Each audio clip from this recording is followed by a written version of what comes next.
Welcome. If you want to set up screensaver in your XIAOMI Mi TV 4S, at first you have to go for the settings on this right upper corner. We have to go for the device preferences. Right now we have to scroll down and we have to go, as you can see, the screensaver we can find right here. And at first we can pick the type of this screensaver, so we can go for the sleep, for the backdrop, or for colors. I'm going to pick colors.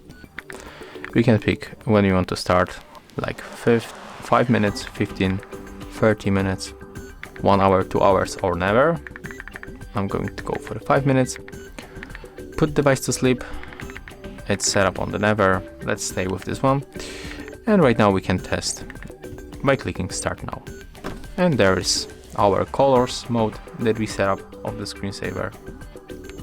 If you want to turn off, just click here on this arrow, and basically that's how you can set up the screensaver on this TV.